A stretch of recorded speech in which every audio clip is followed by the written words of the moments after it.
नमस्कार, एक बार फिर से मैं आप सभी के सामने उपस्थित हूँ बेहद महत्वपूर्ण टॉपिक के साथ। और आज हम बात करने वाले हैं भारत और सऊदी अरब के बारे में, क्योंकि दोनों ही देशों के मध्य खुफिया एजेंसी को लेकर के कुछ समझौते हैं वो साइन किए गए हैं। क्या समझौते हैं, क्या इसका इफेक्ट पड़ने वाला है, पाकिस्तान को क्यों थोड़ी बहुत सी चुलबुली मच रही है, तो ये सारी चीज़ों पर बात करेंगे। मेरा नाम है प्राची मिश्रा और संस्कृति आईएएस के इस प्लेटफॉर्म पर आप सभी का बहुत बहुत स्वागत है। वीडियो अंत तक जरूर देखिएगा, बहुत इंपॉर्टेंट चीज़ें मैंने इसमें कवर करी हैं। राइट, आगे बढ़ते हैं न्यूज़ की तरफ। भारत और सऊदी अरब के बीच हाल ही के वर्षों में रणनीतिक और रक्षा सहयोग में उल्लेखनीय वृद्धि देखने को हमें मिली है, जिसमें पाकिस्तान की चिंता बढ़ी है। क्योंकि आप देखोगे कि जो सऊदी अरब है, एक आप लोगों ने अगर वीडियो देखा हो तो आपको पता होगा कि सऊदी अरब के ही कोई एक प्रिंस थे या धार्मिक गुरु थे, उन्होंने एक स्टेटमेंट दिया था कि जो भारत में मुस्लिम है वो असली मुस्लिम नहीं है, वो सारे के सारे मोस्टली कन्वर्टेड मुस्लिम हो जाते हैं और इसलिए उनको पता ही नहीं है कि रियल इस्लाम होता क्या है। तो मैं उन मुस्लिमों पर कोई भी टिप्पणी नहीं करना चाहूँगा, और ये आपने बहुत ही जगह भी सुना होगा। और उन्होंने ये बताया था कि एक्चुअल में हमारी कुरान में क्या लिखा है, किस धार्मिक महत्व की बातें कही गई हैं, और जो रियल मुस्लिम्स होते हैं वो कैसे होते हैं। मोस्टली जो सऊदी अरब या इन देशों से हैं, अरब देशों से हैं, उनको रियल मुस्लिम माना जाता है और वो सभी धर्मों का सम्मान करते हैं। वो इतनी ज़्यादा कट्टर जो चीज़ें उसमें बिलीव नहीं करते हैं। तो कुछ लोगों ने बहुत ही ज़्यादा अब्यूजिव कमेंट भी कर रखे थे उसको लेकर के कि आप मुस्लिम होकर के ऐसी बातें कर रहे हैं। तो इसमें कितनी सच्चाई है और आपको क्या लगता है, ये ज़रूर बताइएगा। और पाकिस्तान जैसे जो देश हैं, और पाकिस्तान को भी यहाँ पर बोला था कि जो पाकिस्तान में मुस्लिम है वो भी कन्वर्टेड मुस्लिम है, तो उनको पता ही नहीं है कि कैसे अपने देश को चलाना है और कैसे दूसरे देशों के साथ हमें अपनी जो स्थितियाँ हैं उसको मजबूत करनी है। तो ये बात थी वहाँ पर।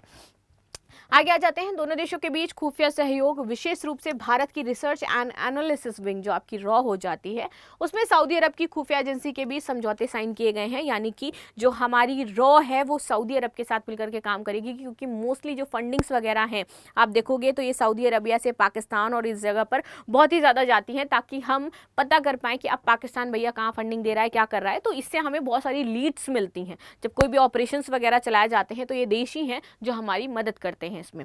राइट, आगे आते हैं। इसमें आतंकवाद के खिलाफ लड़ाई में हमें महत्वपूर्ण कदम एक आगे बढ़ते हुए इंडिया को मिल रहा है कि भैया हम बहुत ही बेहतरीन काम करने वाले हैं अब इस क्षेत्र में, और इससे संबंधित जो भी आतंकवाद की खुफिया चीज़ें होंगी वो पता चल पाएंगी भारत को, और भारत पहले ही उन्हें नकार पाएगा। उनके जो भी मिशंस होंगे आगे के लिए, या फिर वो कोई प्लानिंग कर रहे होंगे बाद में हमलों के लिए, तो उन सारी चीज़ों के बारे में हमें पहले से पता चल पाएगा।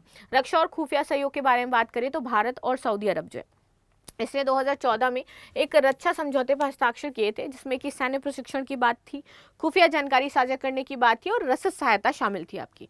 2019 में रणनीतिक साझेदारी परिषद की स्थापना की गई, और इसी के साथ ही ये सहयोग और भी ज़्यादा गहरा हुआ, जिससे कि राजनीतिक सुरक्षा और आर्थिक निवेश में दो मुख्य आयाम हमें देखने को मिले। सऊदी अरब और रॉ के बीच में 2023 में एक ऐतिहासिक समझौता हुआ, जिसमें आतंकवाद के खिलाफ सहयोग को बढ़ाने की बात की गई थी। उसके बाद पाकिस्तान थोड़ा सा असहज महसूस करने लगा था, और अभी जब वापस से रॉ को लेकर के बातचीत चली है तो पाकिस्तान सऊदी अरब के खिलाफ है। पाकिस्तान का फिर से कहना है कि भैया जो सऊदी अरब है वो जो नॉन मुस्लिम कंट्रीज़ है उनको सपोर्ट कर रहा है, जबकि उसको अपने शरिया के अकॉर्डिंग करना चाहिए, चीज़ें देखनी चाहिए। पाकिस्तान की चिंता, सऊदी अरब और पाकिस्तान के बीच में लंबे समय से रक्षा और आर्थिक सहयोग रहा है, जिसमें सैन्य प्रशिक्षण और तेल आपूर्ति आपकी शामिल है। हालांकि भारत के साथ सऊदी अरब के बढ़ते संबंध विशेष रूप से खुफिया और रक्षा के क्षेत्र में पाकिस्तान की स्थिति को कमजोर कर सकते हैं। विशेष रूप से ये तब स्पष्ट होता है जब 2025 में हमारा पहलगाम आतंकी हमला हुआ और खाड़ी सहयोग परिषद आपकी जीसीसी ने भारत के प्रति एकजुटता दिखाई और हमले की निंदा करी। तो इसलिए पाकिस्तान को ये मंजूर नहीं हो रहा है। पाकिस्तान के रक्षा विशेषज्ञों ने इस बदलाव को अपनी कूटनीतिक स्थिति के रूप में देखा है, क्योंकि सऊदी अरब अब भारत को क्षेत्रीय सुरक्षा के लिए एक महत्वपूर्ण बिंदु मानता है, और ये इंपॉर्टेंट भी है। आर्थिक और रणनीतिक महत्व की बात करें तो सऊदी अरब भारत का चौथा सबसे बड़ा व्यापारिक साझेदार है। खाड़ी सहयोग परिषद भारत का सबसे बड़ा व्यापारिक ब्लॉक हो जाता है, जो यूरोपीय संघ और अमेरिका से भी आगे हो जाता है। सऊदी अरब की विजन 2030 योजना के तहत भारत के साथ व्यापार, निवेश और रक्षा क्षेत्र में सहयोग बढ़ाना शामिल है, जो दोनों देशों के आर्थिक विविधीकरण और साथ ही साथ क्षेत्रीय स्थिरता को बढ़ावा देगा। भारत का एक अंतर्राष्ट्रीय व्यापारिक मार्ग जो सऊदी अरब के रास्ते यूरोप तक जाता है, इस साझेदारी का हिस्सा है, जो भारत को रणनीतिक लाभ दे सकता है। पाकिस्तान के लिए निर्धारित तो सऊदी अरब का भारत के साथ बढ़ता सहयोग पाकिस्तान की कूटनीति और जो रणनीतिक चुनौती है, इससे पहले सऊदी अरब कश्मीर जैसे मुद्दे पर पाकिस्तान का सपोर्ट करता था, लेकिन अब जब से ये सारी चीजें हुई हैं वो इंडिया के सपोर्ट में आ गया है, इसलिए उसकी कूटनीतिक हार हुई है इस मुद्दे पर, इसलिए वो परेशान है।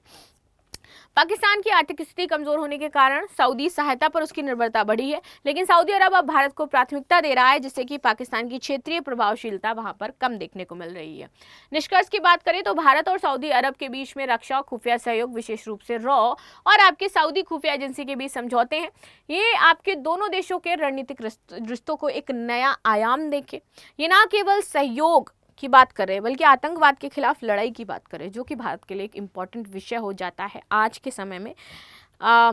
इस्लामिक देश है, इसका मतलब ये नहीं कि हम उस देश को आतंकी करार देंगे, लेकिन जिस तरीके से पाकिस्तान ये सारे काम करता है वो बहुत ही ज़्यादा निंदनीय है, और इसीलिए यहाँ पर जो GCC है वो भी उसका समर्थन नहीं कर रहा है। तो आप सभी का क्या कहना है इस बिंदु पर ज़रूर अपनी राय रखिएगा। मिलते हैं नेक्स्ट क्लास में, तब तक के लिए धन्यवाद।